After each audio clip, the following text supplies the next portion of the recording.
Alors, nous avons ces 3 états. Tu as mentionné la connexion du vagal, le combat et la fuite du sympathique et ensuite, l'effondrement et la déconnexion du dorsal, oui. Et nous avons la neuroception qui est la façon dont notre système nerveux intègre des informations, perçoit des informations qui viennent de l'extérieur, de l'intérieur et de ce qui se passe entre nous et l'autre dans la relation. Et il y a la co-régulation, c'est-à-dire comment moi je peux amener de l'énergie ventrale ou de la sécurité à l'autre et toi à moi. En effet, il s'agit là de réciprocité. Et donc il y a une dysrégulation, une rupture. Donc lorsqu'il y a rupture, il y a dysrégulation, donc on ne se sent pas en sécurité en raison de la rupture et soit on va entrer dans le combat ou la fuite, soit on va se déconnecter. Oui. Et je j'aime bien ton image de l'échelle avec tout en bas de l'échelle le côté dorsal, au milieu il y a le sympathique et tout en haut il y a on est au sommet de l'échelle, on a une vue sur tout le panorama et on est en ventral.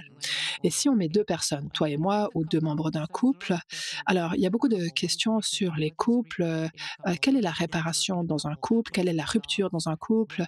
Heu, Quand il y a rupture amoureuse, comment est-ce qu'on procède? Est-ce que je dois pardonner? Est-ce que réparer, c'est le pardon? Ah oui, ah oui. Donc, peux-tu peut-être nous parler de cela? Et si nous voulons nous mettre en lien avec l'autre, nous devons être au même endroit sur l'échelle, mais que se passe-t-il si l'autre n'est pas au même endroit sur l'échelle ou alors l'autre ne veut pas la réparation alors que nous, on en a besoin? Alors en effet, c'est dur et je vais, juste, vérifier par rapport à au langage utilisé ici. L'autre personne, c'est pas qu'elle ne veut pas la réparation, simplement son système nerveux ne se sent pas assez en sécurité pour accéder à la réparation. Donc c'est pas un cognitif, je ne veux pas, c'est cela me semble dans mon ressenti trop dangereux, même d'envisager d'explorer la réparation. Donc oui, on est chacun quelque part sur son échelle à tout moment. Et si vous travaillez avec un couple ou si vous êtes membre d'un couple, partenaire dans un couple, des ruptures se produisent constamment et on a un partenaire qui peut sortir de la régulation pour entrer dans le sympathique ou le dorsal, combat, fuite ou effondrement, et l'autre partenaire souvent va avoir recours à ses propres stratégies de survie.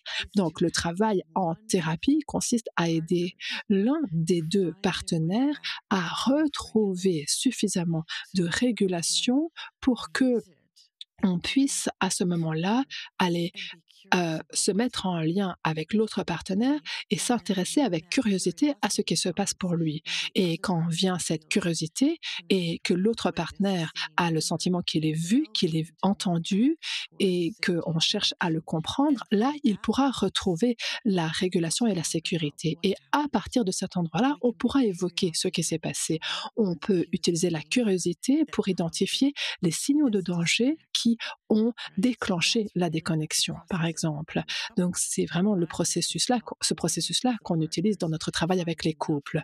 Je tente d'aider un partenaire à trouver suffisamment de régulation pour pour que nous puissions proposer cela à l'autre partenaire, l'aider à revenir lui-même dans la régulation et ensuite évoquer l'événement qui s'est passé. Donc mon rôle en tant que thérapeute, c'est de m'assurer que je suis ancrée dans la régulation, étant donné que mon système est le système qui va pouvoir aider ces deux autres systèmes à revenir au ventral. Il doit y avoir suffisamment de ventral pour commencer à re-entrer dans le lien.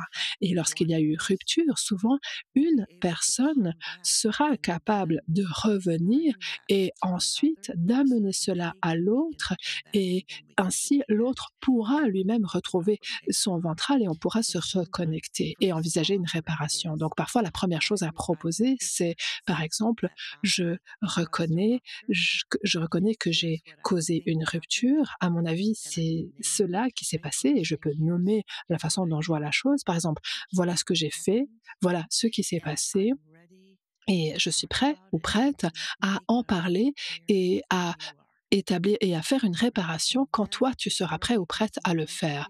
Et ensuite, il faut reconnaître que l'autre personne n'est pas forcément prête, mais peut-être qu'elle est prête, parce qu'on ne peut pas provoquer ou forcer la réparation. Il nous faut la proposer et ensuite être ouvert et prêt. Et ensuite, quand l'autre personne aura trouvé suffisamment d'énergie et de régulation, à ce moment-là, elle pourra dire oui, maintenant je suis prêt, je suis prête. Et ma tâche en tant que personne qui a causé la rupture, c'est de continuer à revenir vers l'autre en disant je suis toujours là et je suis prêt, prête quand toi tu le seras.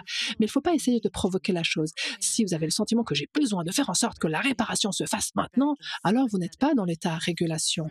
Vous êtes plutôt dans le sympathique. Je suis poussé par quelque chose qui me pousse à faire cela.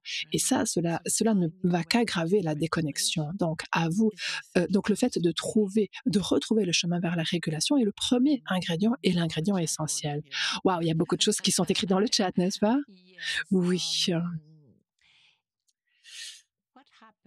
Que se produit-il lorsque, par exemple, la rupture n'est pas quelque chose qui a été fait par l'autre ou qui a été fait par moi, mais ça a été le silence?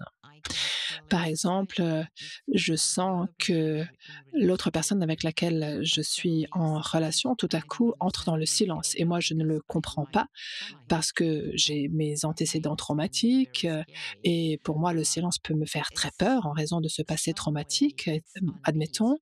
Et d'une façon ou d'une autre, c'est moi qui tiens, je ne sais pas ce qui se passe là avec ces feux d'artifice derrière moi. Ouh, en effet.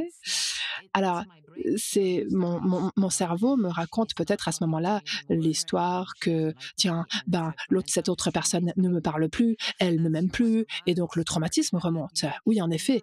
Et ça, en fait, ta neuroception a senti un signal de danger dans le silence de l'autre, et ça t'a remise en lien avec cet état sympathique dans lequel tu inventes le récit qu'il y a une sorte d'anxiété, et pourtant, comme tu en parlais, l'idée ici, c'est de trouver une certaine curiosité au sujet de tiens, il s'est passé quoi pour moi juste là? Et là, ce que tu viens de faire d'ailleurs, même tu prenais un exemple hypothétique, mais on pourrait se demander à ce moment-là, tiens, que s'est-il passé pour moi juste maintenant? Ah d'accord, c'était un signal familier, le silence, qui m'a rappelé mon passé et qui l'a comme réactivé en ce moment. Et là, je peux me poser la question, est-ce que ma réponse est nécessaire?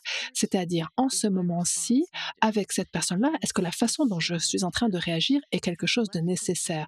Ça nous amène du discernement, parce que si on laisse la neuroception agir toute seule, elle va ne faire qu'amener un signal de danger et on va entrer automatiquement en sympathique et on va revivre son schéma traumatique. Alors que si on peut prendre conscience de ce qui est à l'œuvre, c'est-à-dire revenir à ce ah, en ce qui me concerne moi, tiens, que s'est-il passé? Ah, ouais, d'accord, il y a du silence ici. Est-ce que ceci est un signal de danger familier pour moi? Oui, c'est le cas. Alors, je peux commencer à remarquer, tiens, ça c'est quelque chose de mon passé qui vient d'être réactivé maintenant, mais peut-être que je ne suis pas dans la même situation que dans mon passé. On est là dans la curiosité et là, je peux peut-être le nommer. Florence, tu sais, quand toi tu deviens toute silencieuse comme ça me fait remonter mon passé traumatique. Et là, peut-être que toi, tu peux être avec moi par rapport à ça et me dire, ah, en fait, moi, c'est juste que mon silence était dû à X, Y, parce que peut-être que ton silence était juste lié au fait que tu as pris un moment pour réfléchir. Ou alors, toi, tu es entré dans un effondrement et une déconnexion liés à ton propre système. Mais lorsque nous pouvons commencer à cartographier et identifier ce qui est à l'œuvre, on peut commencer à mieux comprendre le système de l'autre et les réponses de survie de l'autre. Et là, on peut ensuite proposer ou passer à la réparation. Parce que l'autre personne, elle est silencieuse, soit parce qu'elle est en train de réfléchir. Dans ce cas-là, on pourra vivre une réparation. Ou alors, tu es silencieuse parce que tu es entré dans l'effondrement. Et quand on se sera toutes les deux remises, on pourra comprendre ensemble qu'il y a quelque chose qui s'est passé dans notre connexion qui nous a mises chacune dans notre stratégie de survie individuelle et on pourra travailler là-dessus. Mais il s'agit de comprendre la façon dont le système nerveux a réagi et de comprendre que c'est ça qui déclenche tout le reste. On ne peut rien faire si on ne va pas d'abord comprendre où vient de partir mon système nerveux, dans quoi. Et ça, c'était un excellent exemple, le silence, car le silence est terrifiant pour beaucoup d'entre nous et notre système nerveux, parce que c'est imprévisible, c'est ambivalent, on ne sait pas ce qui se passe, et c'est quelque chose qui pourra nous emmener dans nos stratégies de survie passées. Donc, à nouveau ici, il est important de l'expliciter, de le conscientiser. Ça, c'est la première étape qui nous permettra de changer le schéma et de passer à la réparation. Et lorsque nous réparons et lorsque nous amenons les informations à la conscience et les évoquons ensemble, alors ensuite, la prochaine fois que ça se produira, on pourra réagir différemment et vivre une expérience différente.